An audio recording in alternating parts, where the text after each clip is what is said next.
Assalamualaikum warahmatullahi wabarakatuh.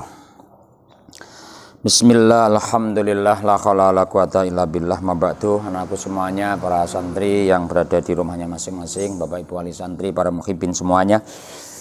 Alhamdulillah kita masih diberi nikmat yang paling agung oleh Allah, nikmat iman, nikmat Islam, nikmat umur, nikmat sempat, dan nikmat kita bisa bersama-sama melanjutkan daripada kajian kita pagi hari ini, pada hari ini.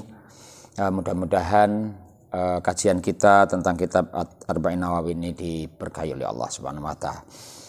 Kita lanjutkan bahasan yang kemarin belum selesai. Jadi hadis yang kemarin itu menjelaskan tentang innallaha thayyibun la yaqbalu illa thayyiban. Allah itu zat yang bersih, hanya akan menerima perkara-perkara yang bersih. Dari mana?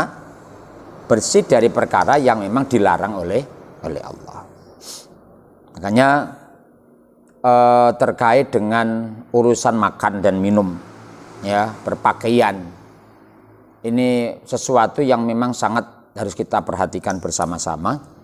Karena ketika yang namanya makan, minum, kemudian pakaian kita itu asalnya itu berangkat daripada rezeki yang memang tidak diperkenankan dalam agama, artinya dari barang yang haram, itu nanti akan menjadi perkara yang sulit dari ibadah kita terkait dengan diterima dan tidaknya ibadah kita kepada Allah Subhanahu wa taala.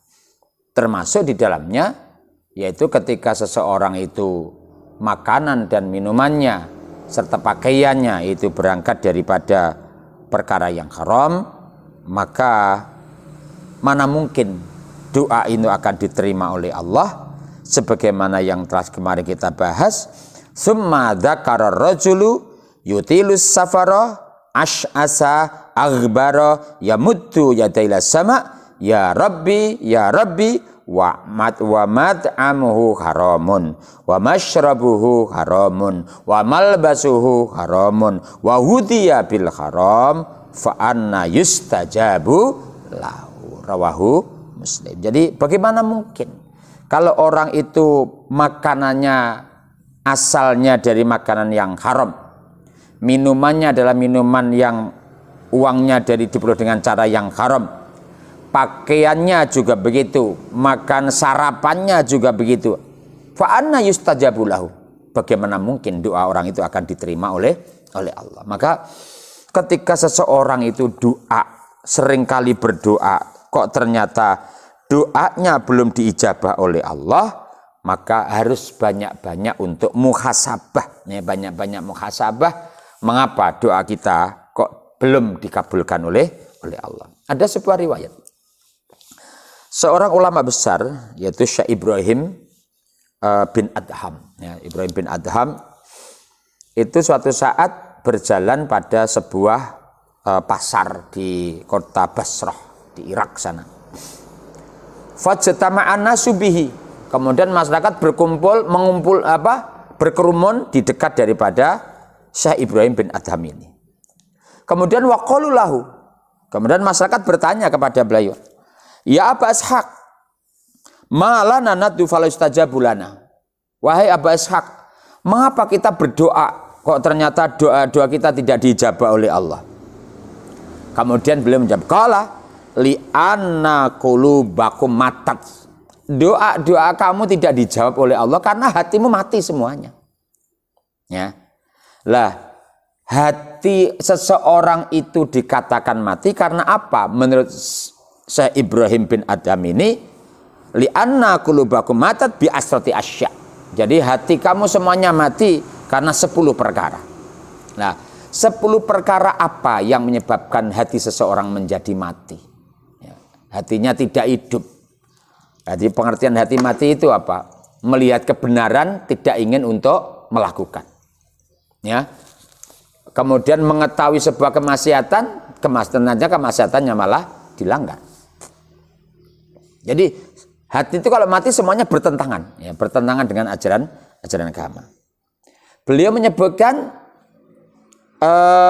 al-awwalu araftumullah falam tu'tu haqqahu.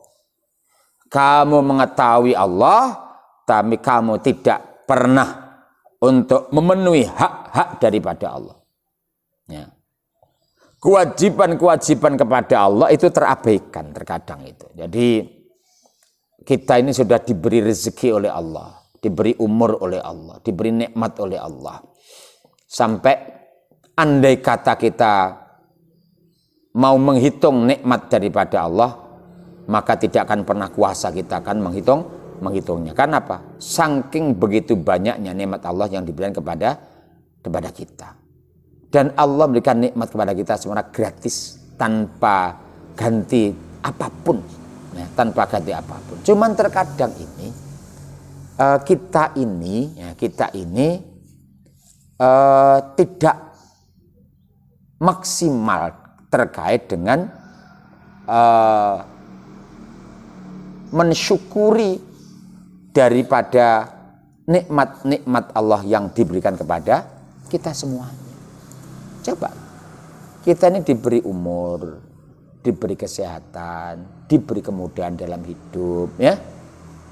Tapi toh nyatanya, ketika Allah memerintahkan kepada kita, ya, baik itu yang menyangkut kaitannya dengan arkanul Islam, maupun hukum-hukum yang lain, banyak hal yang kita langgar.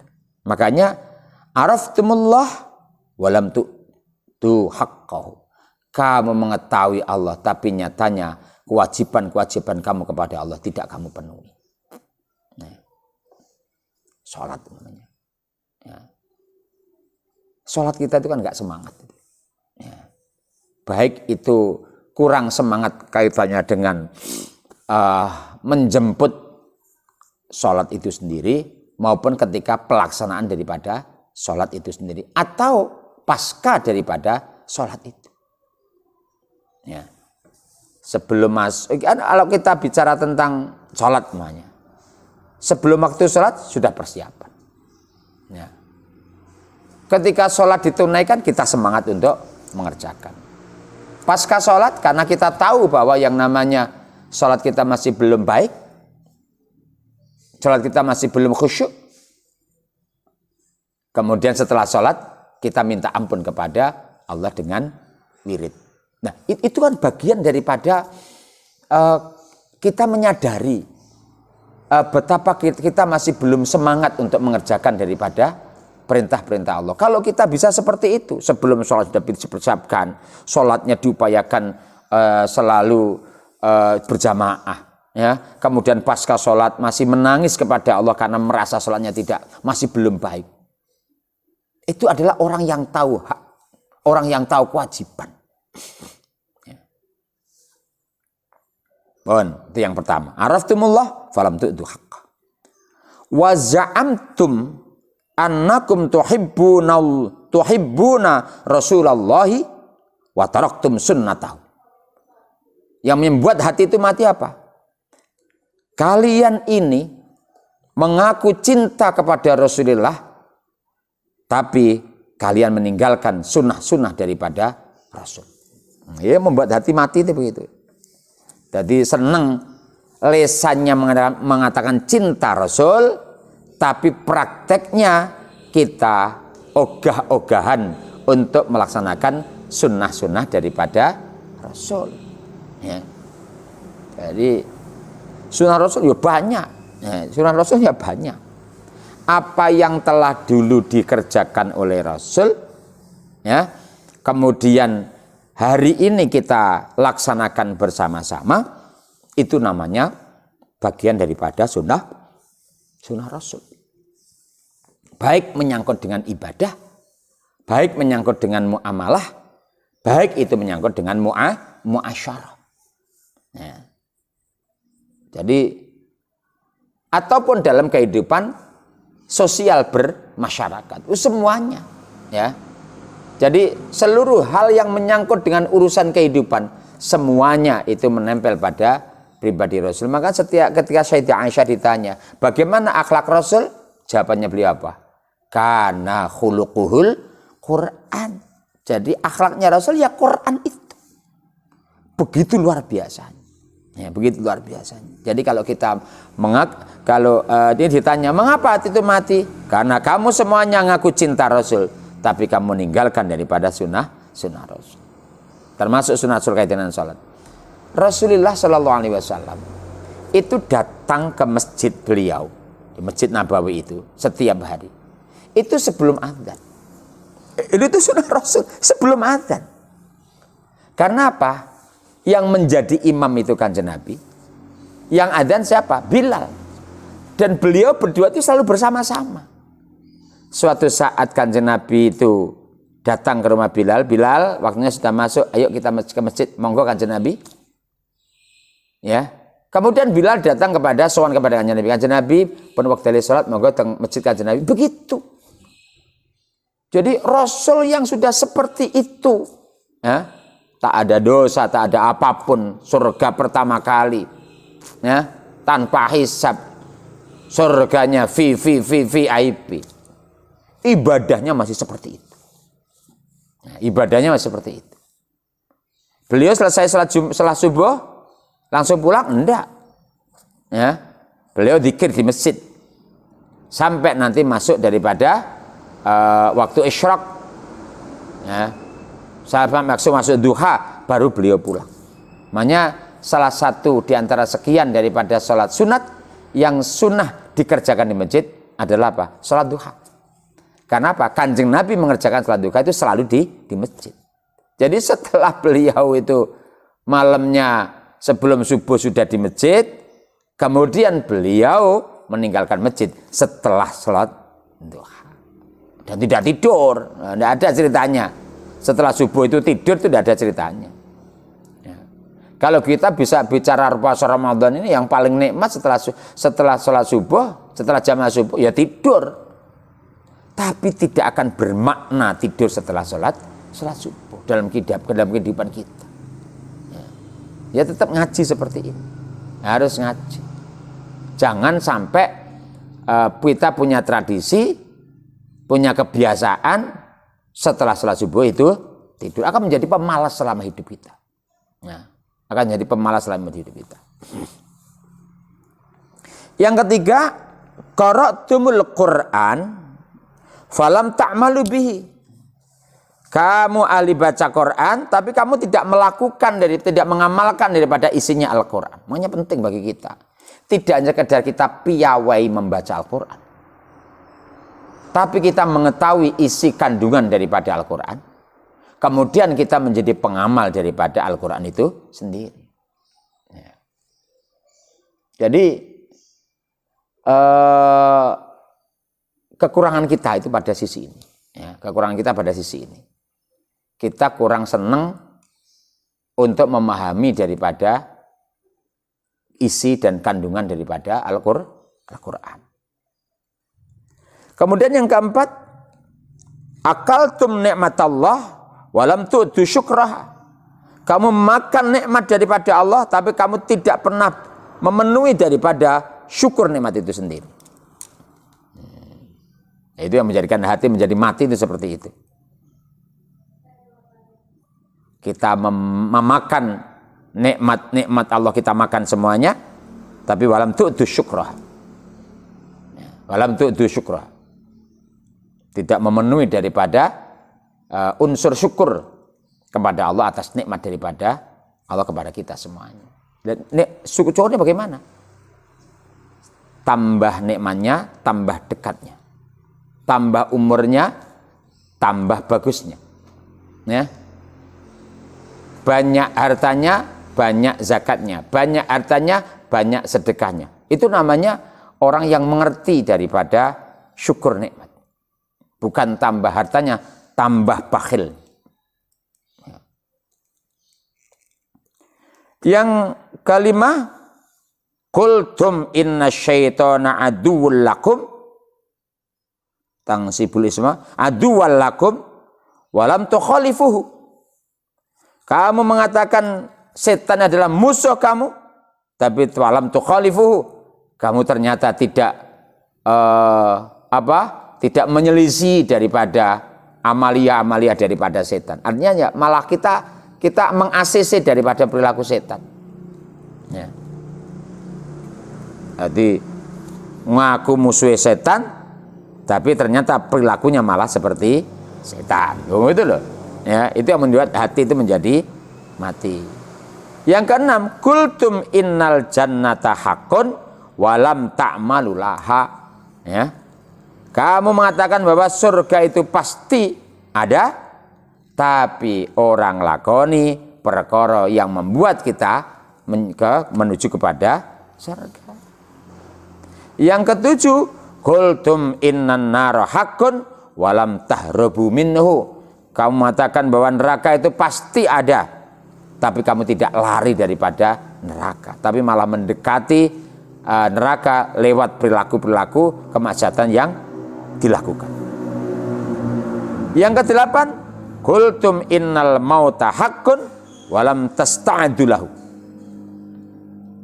Kamu mengatakan bahwa mati itu adalah pasti, tapi kamu tidak persiapan untuk persiapan daripada menuju sebuah kematian.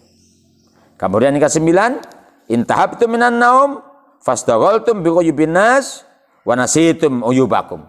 Kamu begitu bangun tidur sibuk untuk mencari daripada kelemahan-kelemahan orang lain, kamu lupa bahwa kamu juga punya cacat, punya kelemahan-kelemahan daripada diri kamu sendiri. Jadi kalau ada orang itu sibuk mencari kelemahan orang lain, itu mesti orang itu lupa bahwa dia sendiri punya kelemahan.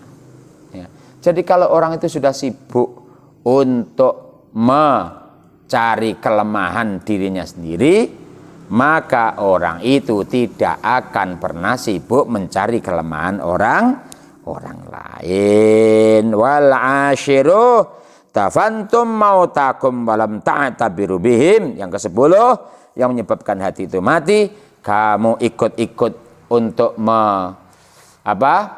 datang kepada makam, kepada kuburan untuk menguburkan mayit, tapi kamu tidak mencari pelajaran daripada sebuah kematian. Ini 10 ini. Ya. Jadi penduduk Basrah itu mengatakan mengapa doa itu tidak gampang diijabah oleh Allah. Ternyata Syekh Ibrahim bin Adham menjawab, kematian hati kamu disebabkan karena 10 perkara, mulai awal sampai al-ashir tadi. Oleh karena itu, kalau kita kepingin hati kita hidup, maka terutama kaitannya dengan apa? Makan, minum, berpakaian, ya. Jangan pernah terserempet dengan perkara-perkara yang dilarang oleh agama. Karena apa? Begitu kita sudah mulai nabrak perkara yang diharamkan oleh agama dalam kaitan dengan makan, minum atau berpakaian, maka kesulitan, ya, akan sulit, doa kita akan diijabah oleh Allah. Nah, kita lanjutkan hadis berikutnya. Bismillahirrahmanirrahim. Al-hadisul hadi asyara utawi hadis kang kaping 11. Iku an Abi Muhammad Al-Hasan bin Ali bin Abi Thalib. Sibti Rasulullah sallallahu alaihi wasallam, cucu Rasulullah sallallahu alaihi wasallam.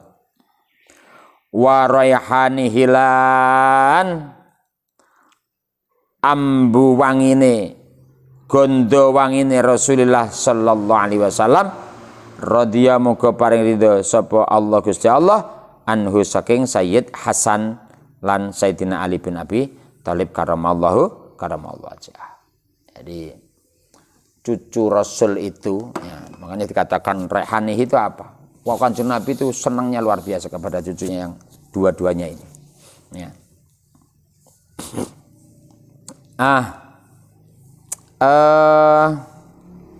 Sayyid Hasan dan Sayyid Husain. Ya, Sayyid Hasan dan Sayyid Husain. Itu ketika sudah mulai mengancik anak-anak begitu. Itu perlakuan Rasul kepada dua orang itu berbeda. Kalau Sayyid Husain itu sering diciumi lehernya oleh baginda Rasul. Ya. Sayyid Hasan tidak, sering diciumi lesannya oleh Rasul. Ternyata apa? Rasul sudah dapat bocoran terlebih dahulu bahwa cucunya itu nanti, ya, cucunya nanti akan wafat dengan cara yang tragis.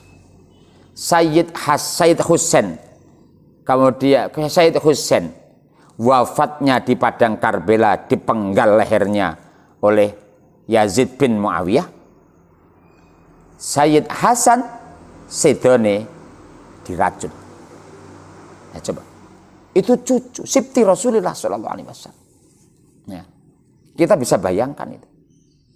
Ya. Orang yang dicintai Rasul, ya, cucu daripada baginda Rasul dipenggal lehernya. Kita bisa merasakan itu.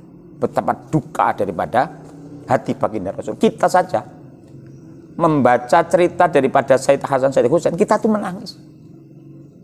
Ya. Apalagi baginda Rasulullah Shallallahu Alaihi Wasallam. Ya. An Abi Muhammad bin Hasan bin Ali bin Abi Thalib sibti Rasulullah Sallallahu Alaihi Wasallam warihanihi radhiyamu keparing ridho sapa Allah Gusti Allah anhuma saking Sayyid Hasan lan Sayyidina Ali bin Abi Thalib. Qala dawuh hafidtu apal sapa ingsun min Rasulillah Sallallahu Alaihi Wasallam saking Rasulullah Sallallahu Alaihi Wasallam. Apal apa? Apal dawuh Kanjeng Nabi, dak ninggala sapa sira ma ing perkara yuri buka kang mamangake apa ma ing sira ilama maring perkara layari buka kang ora mamangake apa ma ing sira. Tinggalkan apa yang meragukan daripada kamu menuju kepada perkara yang meyakinkan pada kamu semuanya. Dalam hal apa? Tanda kutip dulu. Kalau perkara-perkara agama yang sudah jelas perintahnya, ya, perkara-perkara agama yang sudah jelas larangannya, kita tidak perlu pakai ini. Tidak perlu dak mayurika malah ilama yaribu. Jadi kalau sudah perintah sami'na wa ata'. Sudah. Kalau yang namanya larangan ya sudah selesai kita. Ini perintah dikerjakan, larangan jangan sampai dilanggar, larangan dijauhi, sudah selesai. Hal-hal yang terkait dengan urusan kemasyarakatan barangkali begitu. Ya. Kita ragu, ya kita ragu. Jadi ketika kita mau bertindak, bersikap kita ragu. Maka ketika kita ragu, apa yang kita tunaikan? Dak mayuribuka ila ma la yaribuk.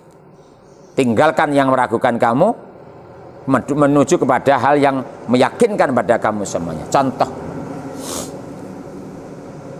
kalian suatu saat sudah kelas 3, ya, kelas 2, kemudian naik kelas 3. Nah, udah lagi naik kelas 3. Terus setelah kelas 3, kalian akan melanjutkan lagi. Itu mulai bimbang. Temannya mondok ke sini, temannya mondok ke sini, temannya melanjutkan ke sini. Itu mulai bimbang, ya, mulai bimbang. Nah, keraguan-keraguan seperti itu, ya, kebimbangan seperti itu cara menakar kita lewat takaran agama. Takaran kita pakai takaran agama. Satu, siapa yang kita mintai izin tapi orang tua jangan ditinggalkan. Ya. Jadi kalian menyampaikan pada bapak ibunya keinginannya kemana, matur kepada bapak ibunya. Dapat izin apa ada? Ya itulah, dapat izin apa dia? Ternyata orang tua ya sak sering mulai mondok neng dia terserah, sampai sementing sampai mondok, banyak begitu. Nah, setelah pertimbangannya diserikan kepada kita, nah kita yang menimbang. Nah, kita yang menimbang. Kalau ke pondok A itu nanti begini. Kalau pondok B nanti begini. Kalau tidak mondok nanti begini. Secepatnya diputuskan. Jangan ngikuti teman-teman. Ya. Teman saya ke sana, saya mau ikut ke sana. Jangan, itu namanya nggak punya prinsip. Orang yang tidak punya prinsip itu berarti falsafahnya seperti falsafah tahu kasroh. Hanya ngikuti air yang mengalir. Orang tidak punya prinsip sama sekali. Harus punya prinsip yang kuat. Ya. Jadi tinggalkan apa yang meragukan kamu menuju apa yang meyakinkan daripada kamu semuanya. Jadi ini penting ini. Ini termasuk cara hadis ini bisa digunakan untuk menjawab problem yang menimpa kepada kita semua. Ketika kita tidak punya pertimbangan, maka pertimbangannya pakai ini. Jadi kita timbang lewat agama. Bukan kita timbang lewat akal kita. Bukan kita timbang lewat daripada teman-teman kita. Pertimbangannya tetap pertimbangan agama. Kalau kira-kira kita itu ke barat, ternyata mandorotnya lebih besar daripada manfaatnya, jangan ke barat. Ya, lah kemana? Kepada arah yang mandorotnya lebih sedikit dan manfaatnya lebih banyak. Nah, gitu. Caranya begitu. Cara menimbang itu begitu.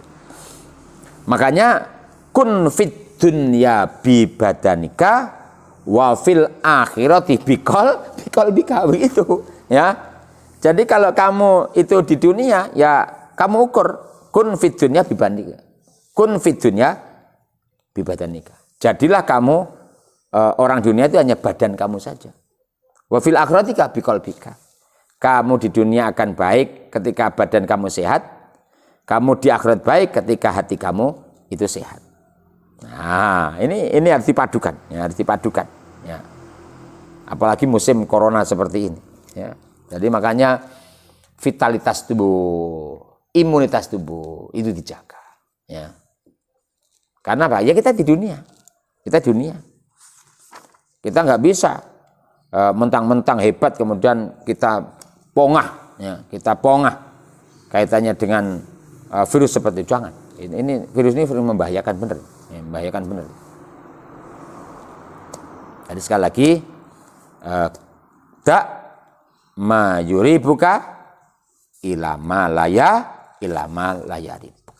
Ya, tinggalkan yang meragukan kamu, kemudian menuju kepada hal-hal yang meyakinkan kepada kamu semuanya. Baik, kita lanjutkan pada hadis yang berikutnya. Bismillahirrahmanirrahim. Al hadisu sani asyara utawi hadis kang kaping 12.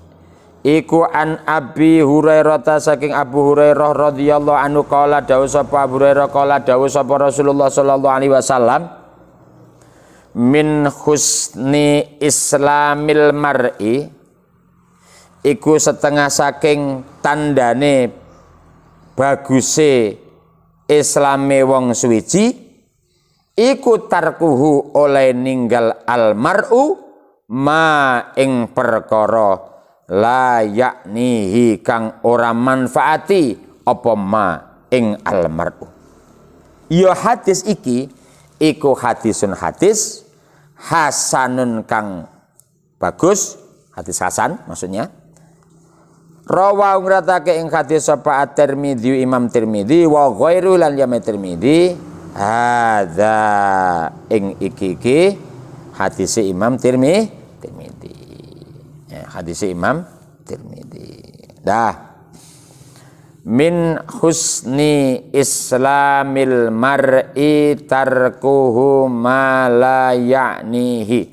Termasuk tanda baiknya Islam seseorang itu adalah orang Islam meninggalkan sesuatu yang tidak ada manfaatnya. Jadi makanya kemanfaatan seseorang terkait dengan kehidupan itu menjadi penting untuk kita semuanya. Makanya banyak dawuh-dawuh daripada para ulama itu sudah luar biasa. Termasuk min alamati iradillahi anil abdi ayyaj'ala sughlahu fima la ya'nihi. Termasuk alamatnya orang itu berpaling kepada Allah. Termasuk tandanya seseorang itu berpaling kepada Allah itu apa? Ayyaj'ala sughlahu fima la ya'nihi. Orang itu sibuk ngelakoni perkara sing tidak ada manfaatnya. Jadi termasuk tanda seseorang itu berpaling kepada Allah itu apa? Orang itu sibuk mengerjakan perkara-perkara yang tidak ada manfaatnya. Ya. Cangkruan dengan teman-temannya tanpa ada tujuan sama sekali, tidak ada manfaatnya. apalagi hari ini. Hindari yang namanya berkerumun. Ya, hindari berkerumun dengan teman-temannya. Hindari ngabuburit sore-sore, naik motor, ngumpul dengan teman-temannya, 50 orang, 25 orang, tanpa masker, tanpa helm, tanpa apapun. Jangan pongah. Ya. Kalau kita hari ini tidak bersama-sama, ya, tidak bersama-sama menghambat perkembangan daripada virus seperti ini, kita akan lama kembali lagi kepada yang normal. Ya. Tapi kalau kita pada hari ini bisa bersama-sama, berdoa bersama-sama, memohon kepada Allah bersama-sama, minta perlindungan bersama-sama, ditambah dengan ikhtiar secara lahiriah. Selalu pakai masker, selalu cuci tangan, ya, kemudian menghindari kerumunan, kemudian menjaga jarak, kemudian pola PHBS kita laksanakan dalam kehidupan kita, nanti akan cepat seperti itu. Ya, akan cepat. Kalau ini tidak cepat selesai, ya, tidak cepat selesai, terus seperti ini terus menerus, terus gimana kan di sini? Lumpuh semuanya nanti, ya, lumpuh semuanya. Makanya kita punya kewajiban bersama-sama untuk menanggulangi daripada virus ini, menghambat perkembangan daripada virus ini dengan cara lahir, dengan cara batin. Ya, begitu. Jadi kalau nggak penting jangan keluar rumah. Ya, kalau nggak penting jangan keluar rumah. Ini karena kita masih dalam nuansa pandemi, yaitu virus COVID-19. Kemudian ada lagi tarku kalimatin, ya, ada lagi dawuh dari ulama, tarku kalimatin fima la yaknihi afdalu min saumi yaumin. Coba, luar biasa kali itu. Meninggalkan, ya, kalimat yang terucap yang tidak ada manfaatnya itu lebih utama daripada puasa satu hari, puasa sunnah satu hari. Coba, kalau kita itu bisa berpikir seperti ini, saya yakin ada waktu-waktu kita itu banyak waktu yang digunakan untuk kemanfaatan di dalam kehidupan. Ada lagi dawuh daripada ulama, idza ra'aita, ya, idza ra'aita qaswatan fi qalbika. Jadi kalau kamu mengetahui bahwa hati kamu itu keras, ya, lakoni perintah males, yang lakoni pelanggaran itu mudah, ya, diajak baca Quran males, diajak untuk melihat HP semangat, itu tanda apa? Tandanya hatinya sudah mulai keras. Wa du'fan fi badanika, ya. Jadi kalau kamu pengen mengetahui hati kamu keras, tubuh kamu lemah, wa khirmanan fi rizqika, rezekimu dihalang-halangi oleh Allah, ya. Rezekimu dihalang-halangi oleh Allah. Fa'lam annaka qad takallamta fi ma la ya'nika. Coba. Jadi kalau orang itu hatinya sudah mulai keras, tubuhnya sudah mulai melemah, rezekinya, nah, tubuh melemah itu apa? Banyak penyakit yang menimpa orang itu. Wahirmanan fi rizqika, rezeki kamu dihalang-halangi oleh Allah. Ketahuilah, ya, fa'lam annaka qad takallamta fi ma la ya'nika. Ketahuilah bahwa kamu itu banyak berkata, banyak berucap pada perkara-perkara yang memang tidak ada manfaatnya. Ini punya pengaruh ternyata yang luar biasa, ya. Makanya ada bahasa peribahasa, mulutmu adalah harimau bagi kamu. Nah, kan begitu, mulutmu adalah harimau bagi kamu. Jadi kalau kita mau selamat, ya ini kan, ya. Jadi jangan sampai kita ini menjadi orang yang boros, ya, kaitannya dengan mengerjakan perkara-perkara yang tidak ada manfaatnya. Kalau tidak ada manfaatnya monggo saja, tapi kalau tidak ada manfaatnya, lebih baik kita gunakan waktu-waktu kita untuk hal-hal yang memang banyak manfaat untuk kehidupan kita. Masih ada lagi dawuh daripada Imam Syafi'i radhiyallahu anhu. Salah satu tazidu fil aql. Ada 3 perkara manakala kamu bisa melaksanakan akal kamu akan bertambah kuat. Hafalan kamu akan bertambah kuat. Pengertian kamu akan bertambah kuat. Yang pertama, mujalasatul ulama. Mujalasatul ulama. Jadi kita sering berada di kalangan daripada para, untuk apa? Maksudnya ngaji. Mujalasatul ulama itu namanya ngaji. Ya. Yang kedua, wa mujalatus sholihin. Ya. Duduk bersama dengan orang-orang yang soleh. Ya. Jadi kalau mujalatus ulama itu kita banyak mendapatkan ilmu-ilmu. Tapi kalau yang namanya mujalatus sholihin, kita akan mendapatkan yang namanya siraman-siraman rohani. Nah, siraman-siraman rohani itu akan banyak kita dapatkan, sentuhan-sentuhan rohani itu akan banyak kita dapatkan daripada para sholihin. Tapi kalau keilmuan itu dari para ulama. Yang ketiga, watarkul kalami fima la yaknihi, meninggalkan ucapan yang tidak ada manfaatnya. Tiga ini. Mujalasatul ulama, mujalasatus sholihin, tarkul kalam fima la yaknihi. Ini tiga perkara menurut daripada Imam Syafi'i radhiyallahu an yang akan membuat akal kita menjadi kuat, hafalan kita akan menjadi kuat. Tidak hanya itu, beliau masih memberikan garansi kepada kita semuanya. Man arada ayyunawwirallahu qalbahu falyatruk al kalama fima la yakni. Wah, ini luar biasa lagi.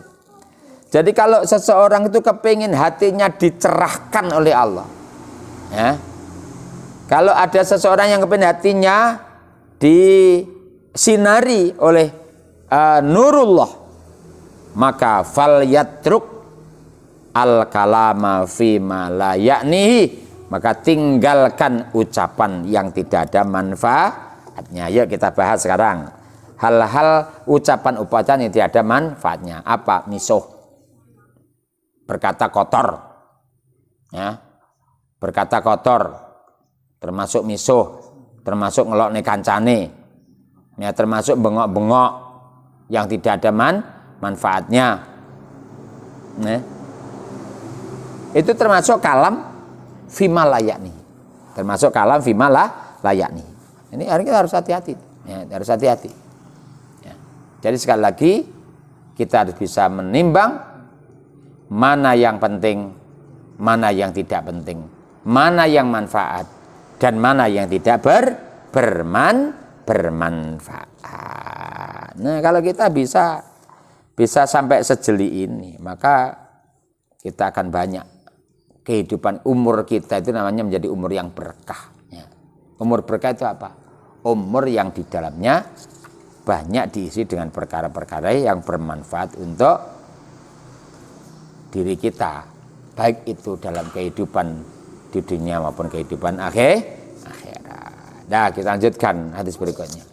Bismillahirrahmanirrahim. Al hadisus salis asyara, utawi hadis kang kaping 13, iku an Abi Hamzah, saking Abi Hamzah Anas bin Malik radhiyallahu muga paringa sapa Allahu taala Gusti Allah taala anu saking Abu Hamzah, khatimi Rasulullah sallallahu alaihi wasallam, kang dadi pelayane Rasulullah sallallahu alaihi wasallam. Jadi Sayyidina Anas bin Malik ini termasuk pelayan baginda Rasul, dan pengakuan beliau selama 10 tahun beserta Rasul belum pernah sekalipun ada ucapan kasar Rasul kepada Anas bin Malik. Ini luar biasa sekali. Ya. Jadi kalau kita tahu yang seperti ini kan luar biasa, ya, luar biasa sekali.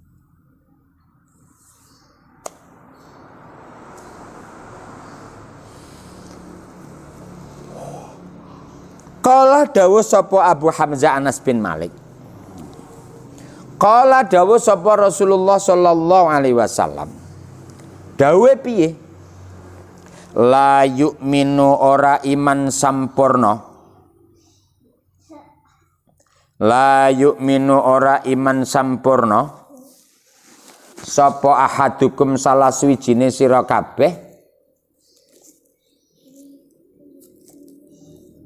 hatta yuhibba sehingga demen sapa ahad li akhihi maring dulure ahad ma ing perkara yuhibbu kang demen sapa ahad li nafsihi maring awak dhewene ahad.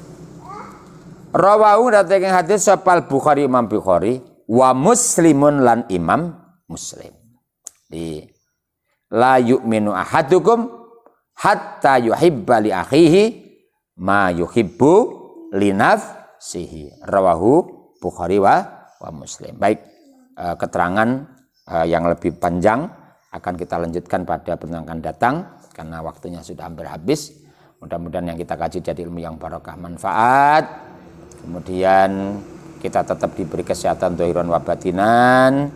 Kita diberi kemudahan untuk mengamalkan ilmu dan yang kita kaji jadi ilmu yang barokah manfaat. Kita tutup dengan bacaan surah Al-Asr bersama-sama.